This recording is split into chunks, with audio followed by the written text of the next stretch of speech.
Hello nerds and welcome to Into the Wild, your favourite wildlife and conservation podcast where we look at all things, well, wildlife and conservation. This is a podcast of curiosity where we know we don't have all the answers. Oh, that's my co-host Nadia, by the way. Hi. But it doesn't really matter because we're here to learn and crucially listen to those who are affected by and closest to the issues that we as conservationists tend to pick over from our comfy living rooms. So strap yourselves in, open up your luggles, grab a brew and join us as we geek out over nature, share our love for wildlife, rarely take ourselves seriously, all whilst learning. Oh, and we sometimes swear.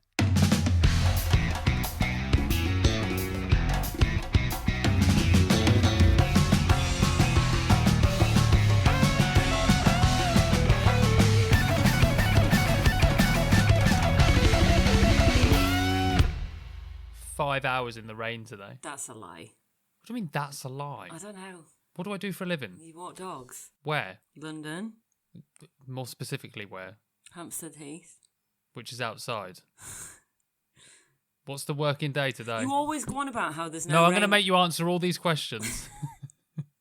What's the working day today? What do you mean, what's the working day What's the day? Friday. What's the day today? Friday, so I'd be at work today. No, It because was you have raining Fridays today. off sometimes.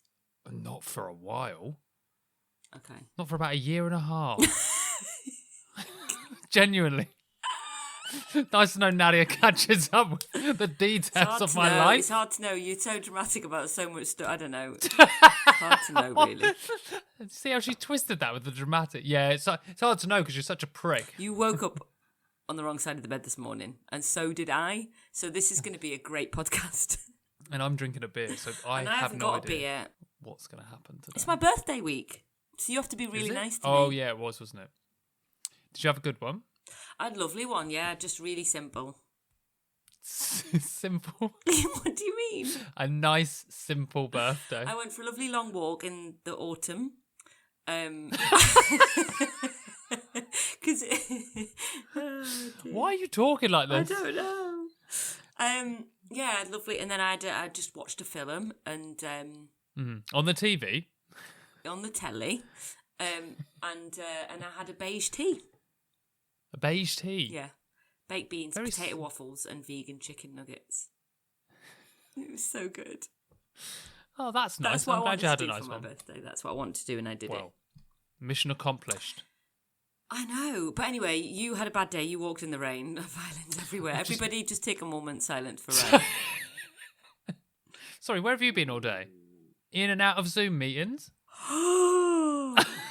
Look, you have head to toe waterproofs. You're fine. Actually, and this is probably unnecessary detail, but it seeped through to my underwear today. You actually mourn a lot of the time that London's too dry, so shut your face. Yeah, but I don't want it all on one day. I know. That's the extremeness. I That's the know. extreme nature of It was climate 17 change. degrees in London yesterday. God, That's mental, isn't it? I don't know if you. Yeah, we're now on Butte this week. If you look at the weather forecast, we're going down 0, 1, minus numbers. Like it's getting cold I'm still here. putting on sun cream. Are you? Yeah. What temperature? When do you have to stop? Well, when it's grey, overcast and dark. But it's Yeah, but also the sun's rays aren't strong in winter because of that the angle. UV can be high. Can it? Yep. can I it? haven't got Can a it? clue. I haven't Can got a it? clue. No, look at us like we work for All the I Met know Office. is I have to take vitamin D. Yeah, we are 350 Actually, miles this is away. living in Scotland. I went round to a friend's house in Glasgow for dinner on Saturday night. And after dinner, we all took a pill, and it was vitamin D. She was like, "Come on, guys, we all live in Scotland," and just handed out vitamin D pills around the table. And she's also a doctor. Can I just say, But I was like, I didn't know where that story was going, and I'm so glad it was a vitamin D pill. Otherwise, I was about It to was look just at you really and give you the look on the podcast. Go, what are you doing? "Yeah, Stop outing yourself. not here. I I don't take pills. My parents listen."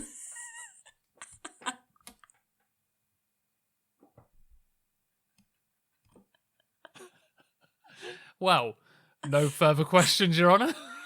Should we jump into nature highlights? For your sake, we better had. Let's go.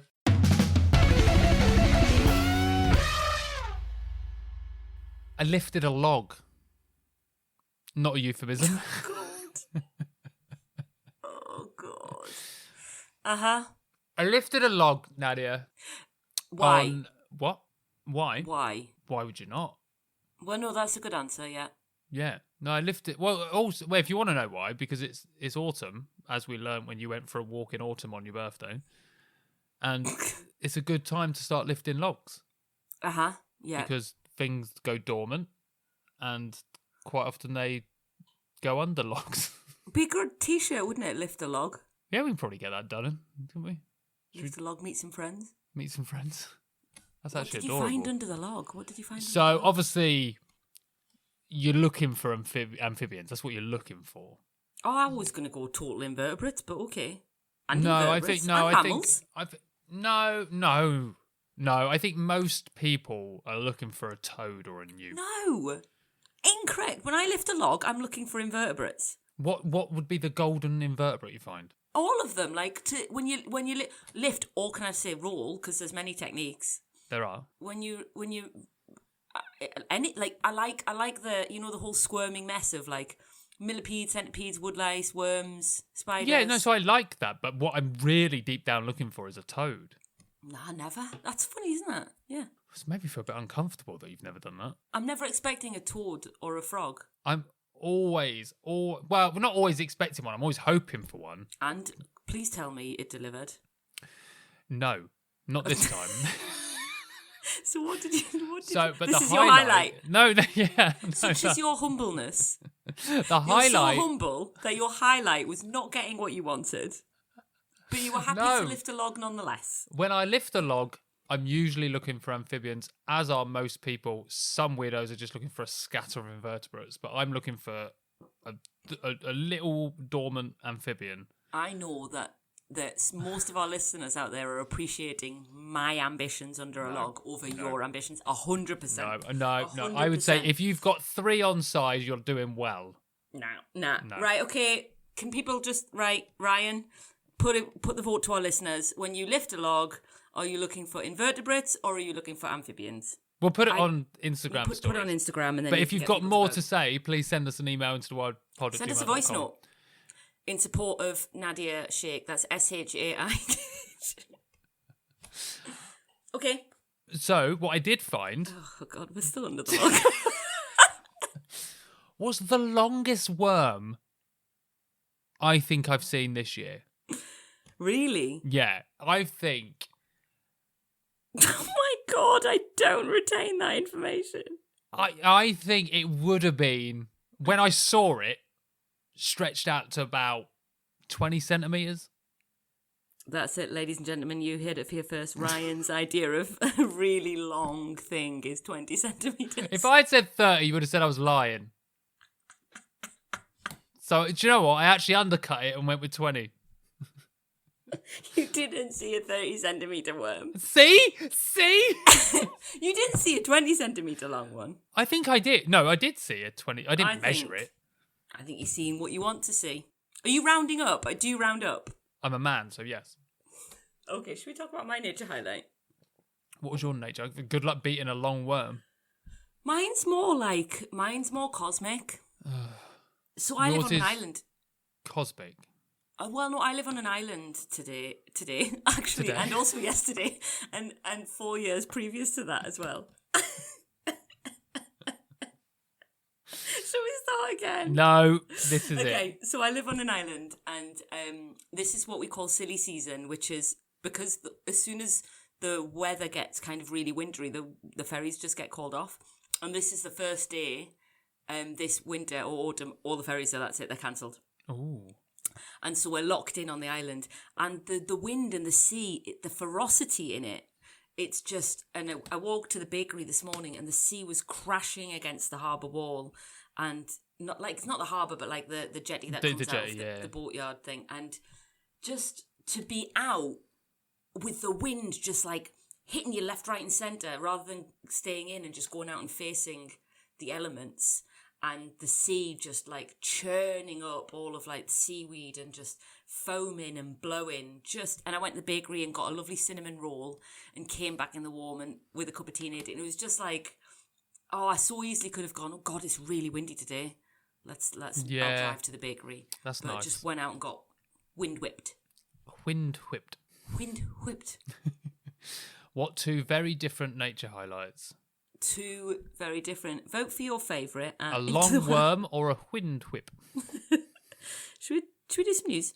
We better had deliver some news. Nature News week 30? Week 30, nerds. Strap yourself in. Same centimetre length of Ryan's worm. There's a quote we don't want missed context. Let's go!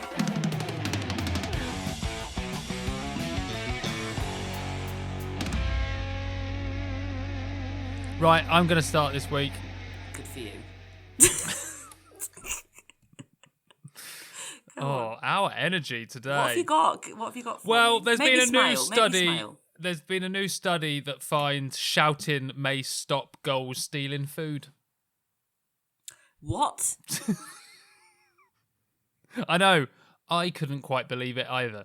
The University of Exeter researchers put a closed box of chips on the ground to attract herring gulls and watched the effect different recordings had on them. Once a gull approached, they played either a recording of a male voice shouting the words, "No, stay away, that's my food."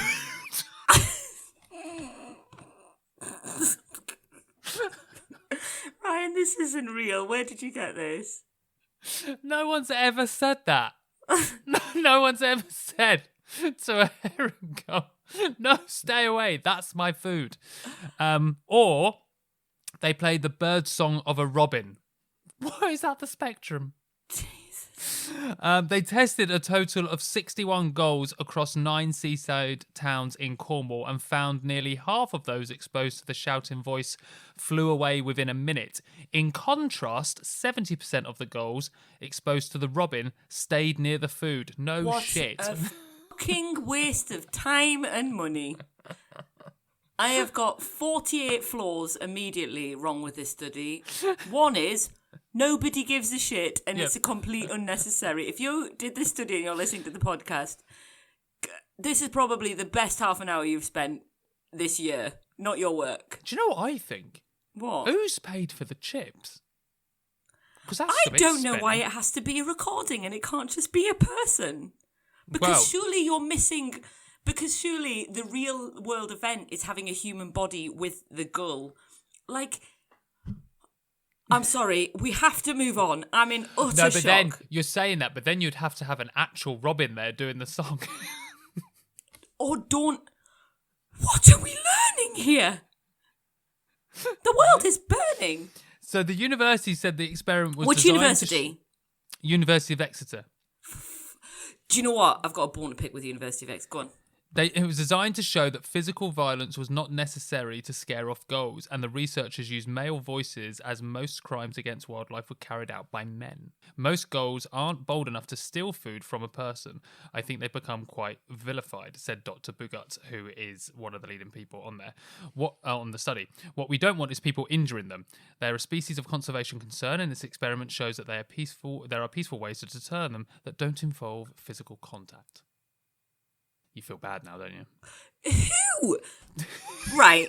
I've worked in nature conservation for many years, and I'm now I'm a top nature journalist because I do this podcast. Yeah.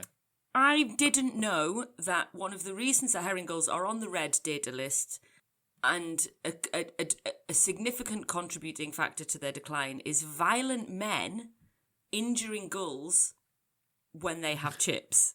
It's I think a lot of men probably think they could grab one and move it out the way. This is happening? Is this happening? Is this happening? Is this happening? This is not happening. This is not research. I mean, nerds, the link to this article is in the write-up of this episode, so you can see that I'm not making this up. So you can read that if you want to see if I'm lying or not. What have you got this week? What's your news? Well, I've actually got some, decent news. Anyway. God almighty. So there's a couple of stories that I just want to tie in and get your thoughts on here. So we now have we have a Labour government and we also have a housing crisis. So there's a few things that are happening. Labour have committed to build 1.5 million homes. Yes. We need them. We desperately need them. 100%. And there are two kind of main ways where how this is happening, which is there's 12 new towns that Labour propose to build. Towns? Yeah. What, yeah. where there's so nothing schools, now? Yeah, so like an extension to urban areas, like a new little town. How Wow, don't you that's know quite this? cool. Well, I knew they were building more houses, but That's one of the ways that they're doing it. Yeah. So we've got, so, you know, it would include like infrastructure, schools, shops, doctors' surgeries, things like that. Also green spaces. There's been a lot from the green people, not the Greens, but, you know, nature, Green-minded wildlife-minded people that actually these need to be built with green spaces and gardens and parks and Yeah. have green infrastructure alongside built infrastructure. There's a recognition that that's important. But I guess the other thing that is part of this kind of this, you know, you got to remember, post-war Britain built like 1 million homes, like in a year. I is can't it remember a what the million actual- extra, or is that Yeah, like- rebuilding? Oh, maybe, but like either way, you're building that. But many you build homes it, in yeah, a you year. still delivered it, yeah. You know, Labour, or their ambition is to build 300,000 of those, in the next, I don't know, 2 or 3 years. But compared to, you know, the scale of building back when. So Yeah, the question that I have is around like we do need more homes. People have to have places to live. If you currently listening to this and you live in a home, you must believe that everyone else deserves that, right? Okay, even if you're like, oh, we're getting overcrowded, put that out of your head. Yeah. Don't be a That's misanthrope. bullshit. Yeah. And then so I guess the other thing that Labour kind of put in motion this year is the planning and infrastructure bill, which was kind of tabled or launched in March. And as something I've mentioned before, but those of you that don't know, what happens is there's a bill proposed, then it goes to the House of Lords, they make amendments, and it goes to the House of Commons, and it goes backwards and forwards between the House of Lords and the House of Commons. We agree on amendments that are made. There is an amendment that the House of Lords have made on the planning and infrastructure bill, which is around protecting some of our protected animals, such as dormice, badgers, hedgehogs, otters, nightingales, and rare habitats. And so the Housing Secretary, Steve Reid, who's the new Housing Secretary, because there was recently a Labour reshuffle, so about 2 months ago, Steve Reid, maybe longer, 3 months ago, Steve Reid became Housing Secretary, has told Labour MPs to vote down the amendment. So to say, no, we don't want this amendment. Basically saying that, I think one of the whole, and this was going on in the Conservative government as well, there is a concerted effort amongst MPs or government to water down our environmental protections so that we can get developments through quicker. There's this feeling that the nature protection that we've got in place at the moment, there is a big blame being put on. The reason why we're such a slow at developing in this country is because everything has to be surveyed, blah, blah, blah, blah, blah. So the Planning and Infrastructure Bill proposes that developers should be able to bypass this by just putting money into a nature recovery fund. So we'll just build habitats somewhere else, right? As people that understand ecosystems and ecology, it doesn't work like that. It's not as simple as that, right? Certain species, particularly like ancient woodland or wetland, like it is where it is. And it can't just necessarily be recreated. Wetland can sometimes, but it's not like for like, which is also some of the problems that we have with biodiversity net gain. And so, yeah, this is just a bit of an update to say, you know, where Labour is at, you know, in terms of its views about nature and wildlife, but also its understanding of an ecology and habitats. So I'm just going to read directly from the Guardian article. Under the draft legislation proposed by Labour, developers will be able to pay into a national nature recovery fund and go ahead with their project straight away, instead of having to carry out an environmental survey and to first avoid, then mitigate damage before putting spades in the ground. And this is basically, so experts say this is a regression of decades-old environmental law, and it has been criticised as cash to trash by ecologists and environmental groups.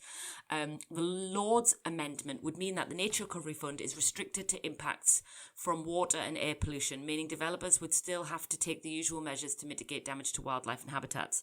And so, yeah, I guess like big UK charities have written saying not to roll back on environmental laws, and it lacks ecological justification, particularly when we've got this, you know, biodiversity crisis. But I guess, you know, more broadly, like, I guess my question to you, Ryan, is And actually, I was doing a little bit of a dive into some stuff, and I came across this other article of interest, which was a few years ago, there was a new town or some land available just outside Amsterdam, where you buy a plot of land and you can build your house however you want. You're allowed to build a house. You don't have to get planning regulations, but it has to be like up to an ecological, like eco standard, and half the land have to grow food. So a few years on from that now, there is this whole town with all of these houses that are all different. It actually looks really beautiful, having not like a monoculture of houses. Yeah, right. Yeah. And then all food is grown locally, and people are like sharing it, and they've got like farm to table, like little restaurants setting up where people are. And I know that that's not a feasible way of doing the housing that's needed in this country, but I just thought it was an interesting experiment that seems to be working, of like, wow, imagine a different model where people could build like eco homes. You don't have to get planning, you just have to get the plot of land. Anyway, that's several stories all in one, but I just wanted to have a general conversation about like, why can't we get this right? Because there is so much land that is not ecologically problematic. I think there's too many things going on at once here. You Sorry. mentioned this, and no, not from your story. I think from society and government, and I think. Okay, so Labour have committed to building 1.5 million homes. Was it? Yeah. Okay, Labour aren't in the greatest position at the moment. In fact, they're losing popularity quite rapidly. Yeah. Correct. House of Lords then come in with an amendment to their bill. Yeah, For which is planning normal. This is development. all normal. This is all normal. Which is That's normal. what the House of Lords is for. Which is absolutely normal, and it's a good amendment that they should come through with. Yeah. But then you've got Labour saying, no, let's drop that amendment. Kind of, I think they're rushing to get the houses built because they're worried they're not going to do it. And with this amendment, it's going to slow them down. They're not going to hit their targets, which is going to make them look worse in the public.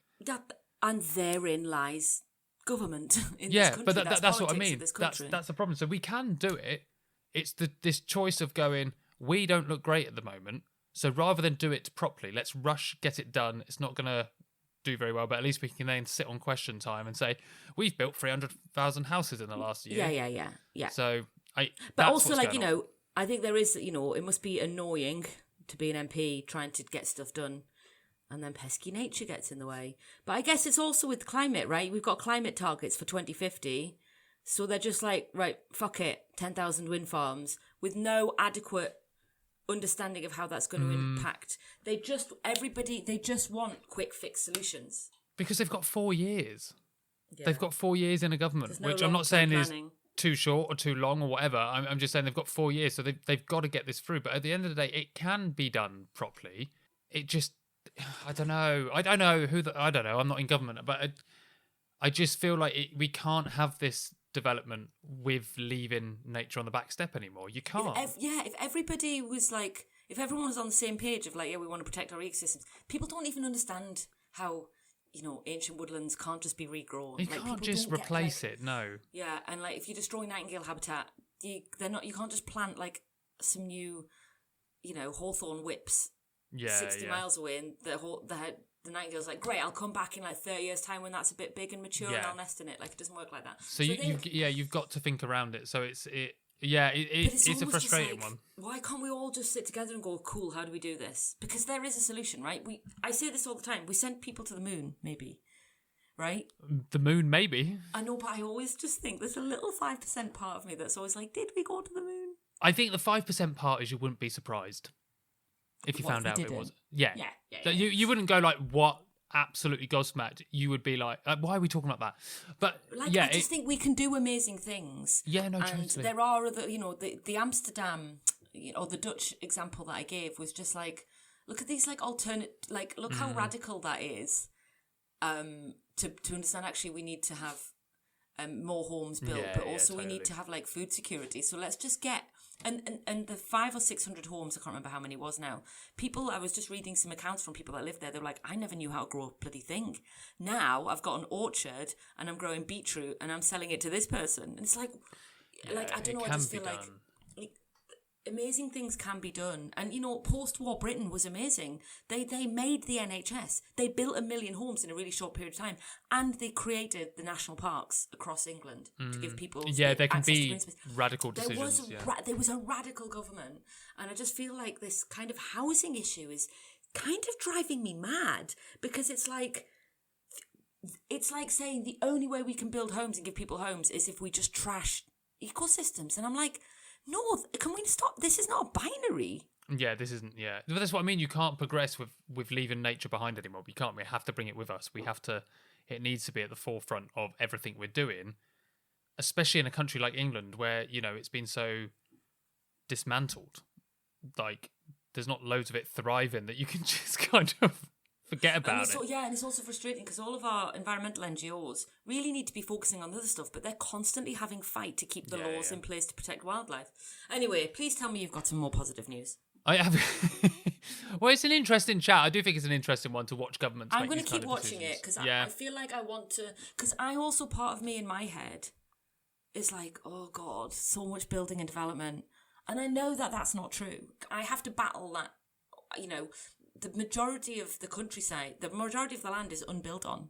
Like, vast amounts of land is unbuilt on. We've, you know, I think 75% of our land is farmland, and, you know, I can't remember how much percentage really is unbuilt. So there is actually space, and there is a way of building quality housing with good infrastructure and access to green space. It's just we're kind of like, our ambitions, I don't think, are in the right place. But no, and they're not big enough. The ambitions aren't big enough. And remember, only 40% of those are going to be like affordable homes, and then only 20% is going to be council housing. Should be 50%. Exactly. It should be 50%. Absolutely. So, interesting one. Always good to talk about how the government's going. Great. And how they're thinking, and how they're acting, and how they're achieving. And doing. And seeing. And acting.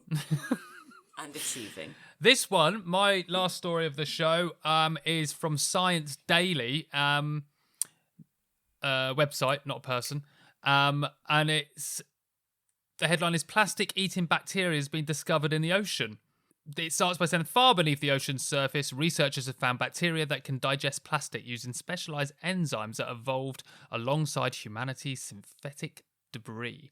So basically, there's been a large-scale global study by scientists at the KAUST University, which is the King Abdullah University of Science and Technology, revealed that these marine microbes are widespread and genetically prepared to consume plastics known as PET, the tough plastic that are basically used in everyday items like drink bottles and fabrics. Their remarkable ability stems from a distinct structural feature on a plastic degrading enzyme called PETase, which is capital P-E-T and then A-S-E. I literally skipped and could not talk for a minute then. Don't know if you heard that. This feature, known as the M5 motif, why do they always name it stuff like this? I know. What, M5? But call it the plastic buster. Yeah, I know. Do you know what I mean? I know. The people that name fungi need to start naming DNA sequencing. Yeah, 100%. So Carlos Duarte, who is a marine ecologist and co-leader of the study, says that the M5 motif acts like a fingerprint that tells us when PETase is likely to be functional and able to break down PET plastic. Its discovery helps us understand how these enzymes evolved from other hydrocarbon-degrading enzymes. In the ocean where carbon is scarce, microbes seem to have fine-tuned these enzymes to make use of the new human-made carbon source, i.e. plastic. So basically, for decades, scientists believed PET was almost impossible to degrade naturally. That belief began to shift back in about 2016 when a bacterium discovered in a Japanese recycling plant was found to survive by consuming plastic waste. It had developed a PETase enzyme capable of dismantling plastic polymers into their building blocks. Yet it remained unclear whether oceanic microbes had developed similar enzymes independently. So, to understand how widespread this actually is, these enzymes, the researchers examined more than 400 ocean samples collected across the globe. Functional PETases contained in the M5 motif appeared in nearly 80% of the tested waters, ranging from surface filled with floating debris to nutrient-poor depths nearly 2 kilometres below, which is mad that it's widespread that far from different types of water. So how do we take this into helping everyday life? So on land, however, the findings could accelerate progress towards sustainable recycling. Duarte said that the range of PET degrading enzymes spontaneously evolved in the deep sea provides models to be optimized in the lab to be used efficiently degrading plastics in treatment plants and eventually in the home as well. So that's pretty exciting. That excites me. Also, 10 years in the making this has been, can I just say? So it's first discovered back in 2016, and now we found that this is globally widespread in the ocean, and how we can test this kind of, or how we can we bring this out of the ocean into our recycling plants. Imagine if you had this in the home. Just put your thing in and then it comes out little carbon nugget. We're creating, and then we can sell those carbon nuggets back to the manufacturers and be like, you want some raw materials? Here you go. oh God, But also, what a is it world. just PET? It's just one type of plastic, not all the types of plastic. Yeah, but PET is in a lot of things. So, like it said at the bottom, this is kind of like drink bottles and a lot of fabrics as well. Okay, great. So obviously the Maybe ideal... we make everything out of PET if that's something that we break down. I think we need to make sure the technology pushes a bit Works further. first. Okay, But I'm already there mentally, so I'm excited. Nadia's ready about to go. But obviously we want I'm people going to to invest reduce... in it. I'm in. We want people to reduce PET plastics or get rid of them altogether. Obviously, that's what we want people to do. However, we can't ignore that we've already got a lot of this substance around on planet Earth, and that's not going anywhere unless these enzymes can help with that. Yeah. So I think it's going to be very exciting to see how technology... This is the kind of way technology helps.